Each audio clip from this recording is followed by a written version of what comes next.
Optimism. It's the tendency to expect good things in the future and see the bright side of situations. Pessimists, on the other hand, tend to see the worst in situations and expect negative or unpleasant events in the future. Some people do seem simply born more optimistic than others.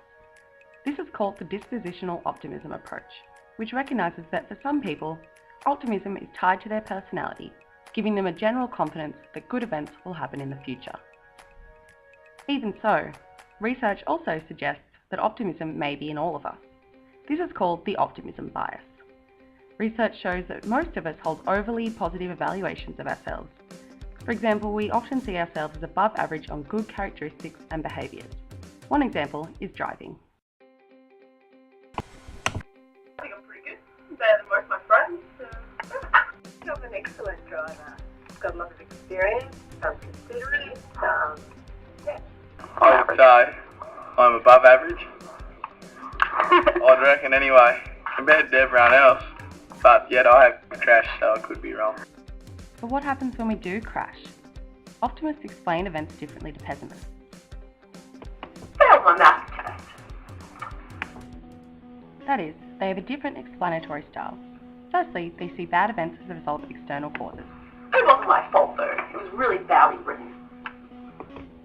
And specific rather than global causes. It's just maths anyway. I'm doing really good in all my other subjects. And unstable rather than stable causes.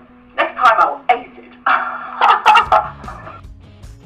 But do optimists really have better experiences than pessimists? Or do they simply live in denial? Research suggests that people high in optimism do have better health.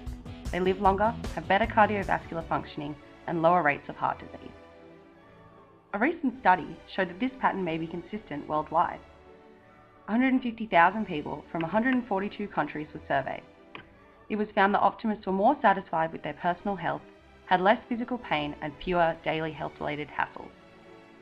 Unsurprisingly, the study also found that optimists had increased well-being, more positive emotions, and higher life satisfaction. Optimists also seem to be better off when things go wrong.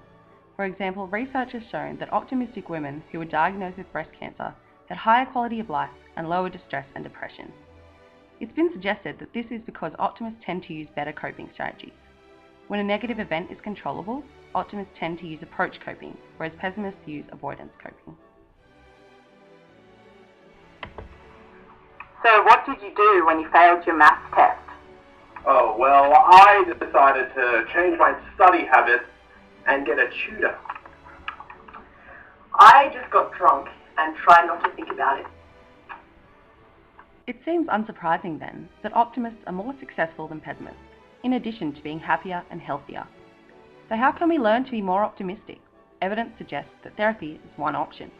Cognitive behavioural therapy, CBT, helps people to identify dysfunctional thoughts and make them more positive and constructive.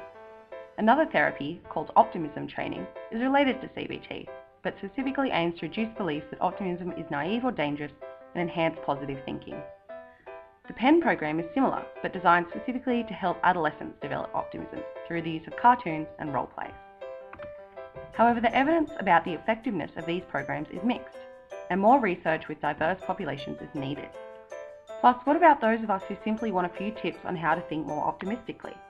Luckily, we can apply many basic principles found within the Optimism book chapter to our daily lives.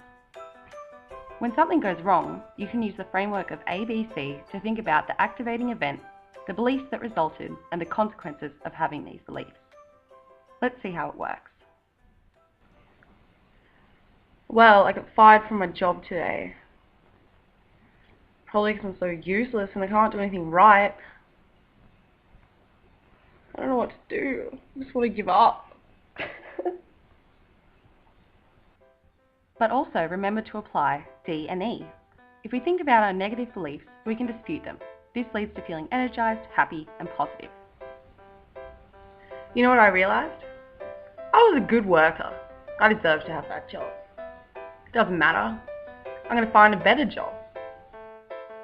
As you'll find out, this is just one of many tips within this book chapter that you can use in your daily life to become more optimistic. I hope you enjoy it.